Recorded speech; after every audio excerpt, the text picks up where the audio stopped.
പൊരിവെയിലിൽ ചുട്ടുപൊള്ളുകയാണ് കേരളം. രാവിലെ മുതൽ തന്നെ കനത്ത ചൂട് അനുഭവപ്പെടുകയാണ്. പുറം ജോലികൾ ചെയ്യുന്ന ആളുകൾക്കാണ് ഏറ്റവും ബുദ്ധിമുട്ട്. ചൂടിൻ്റെ കാഠിന്യം കൊണ്ട് അവർ തളർന്നു പോകുന്ന അവസ്ഥ ഇപ്പോഴുണ്ട്.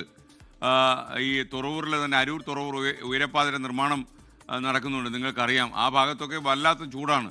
ഈ പറയുന്ന സ്ഥലത്ത് നിന്ന് ആൻമരിയ സണ്ണി ചേരും. അതുപോലെ പാലക്കാട്ടും കനത്ത ചൂടാണ്. 40 ഡിഗ്രി സെൽഷ്യസിനോട് പാലക്കാട് ഇന്ന് അടുക്കും എന്നുള്ള വാർത്ത കൂടി വരുമ്പോൾ ഷാരിഖ് നവാസ് നമുക്കൊപ്പം ചേരും. Good morning to both of U.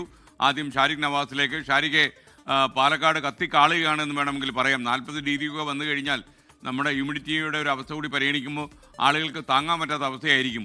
പറയൂ.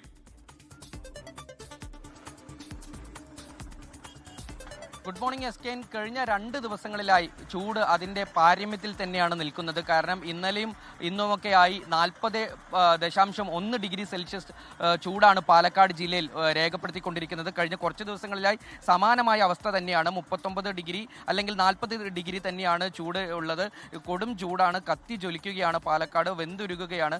അത്തരത്തിൽ വലിയ ഒരു പ്രതിസന്ധിയിലേക്ക് പോവുകയാണ്. കാരണം മലമ്പുഴ ഡാം ഉൾപ്പെടെ ജില്ലയിലെ പ്രധാനപ്പെട്ട എല്ലാ അണക്കെട്ടുകളിലും ജലനിരപ്പ് താഴ്ന്നു കഴിഞ്ഞു. ഇത്തരത്തിൽ ഇപ്പോൾ ഞാൻ നിൽക്കുന്നത് മേലാമുറി പച്ചക്കറി മാർക്കറ്റിലാണ്. ഇവിടെ നമുക്കൊപ്പം കുറച്ച് ചുമട്ട് തൊഴിലാളികൾ ചേരുന്നുണ്ട്. ചേട്ടാ, കൊടും ചൂടാണ്, എങ്ങനെ തൊഴിലൊക്കെ ചെയ്യാൻ പറ്റുന്നുണ്ടോ? പറ്റുന്നില്ല. മതിയായി. അതായത് നമ്മൾക്ക് സഹിക്കാൻ പറ്റും. മറ്റുള്ളവർ വെളിയിൽ വരുമ്പോൾ ഇവിടെ താങ്ങാൻ പറ്റാതെ നമ്മൾക്ക് താങ്ങും. ചൂട് താങ്ങുന്നുണ്ട്, നമ്മൾ താങ്ങും. പാലക്കാട് ജനിച്ച് വളർന്നവർക്ക് ഇവിടെ താങ്ങും. വെളിയിൽ നിന്ന് വരില്ലേ, അവർക്കാണ് താങ്ങാൻ പറ്റാത്തത്. പുറമേ ജില്ലക്കാർക്കാണ് താങ്ങാൻ പറ്റാത്തത് എന്നാണ് പറയുന്നത്. നമ്മൾ താങ്ങും പാലക്കാട്, അതാണ് നമ്മള്. ചേട്ടാ, ചൂട് താങ്ങുന്നുണ്ട്? 40,000 43,000 ഞങ്ങൾ താങ്ങുന്നുണ്ട്. ജോലി ചെയ്യാൻ പറ്റും? അങ്ങനെ പോണ്ട്. 10 പോണ്ട്. പാലക്കാടൊക്കെ 10 പോണ്ട്. ബാക്കിയുള്ള രാജ്യങ്ങളൊക്കെ ഇല്ലെങ്കിലും കുഴപ്പമില്ല. ഇവിടെ പാലക്കാട് ഈ സമയത്തൊക്കെ കൃത്യമായി വെള്ളം കുടിക്കുന്നുണ്ട്. വെള്ളം കുടിക്കുന്നുണ്ട്. വെള്ളമൊക്കെ എല്ലാവരും നിറയെ കുടിക്കുന്നുണ്ട്. വെള്ളം കുടിച്ചാലും ഇങ്ങനെ നിൽക്കണത് എല്ലാവരും, അല്ലെങ്കിൽ വീണാളയും.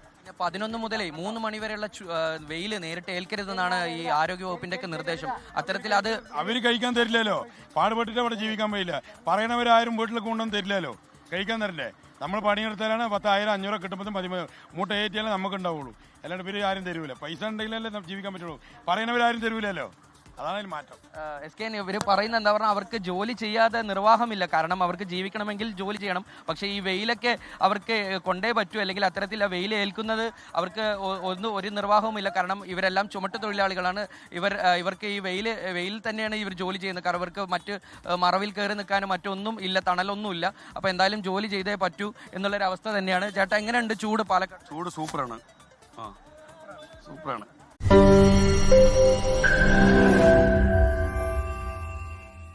ലോകത്തെവിടെയായാലും ഏത് സമയത്തും 24 വാർത്തകളും ഓഗ്മെന്റഡ് റിയാലിറ്റി പാക്കേജുകളും എക്സ്പ്ലെയിനറുകളും വിശദമായി കാണാൻ ഞങ്ങളുടെ യൂട്യൂബ് ചാനൽ നിങ്ങൾക്ക് സബ്സ്ക്രൈബ് ചെയ്യാം.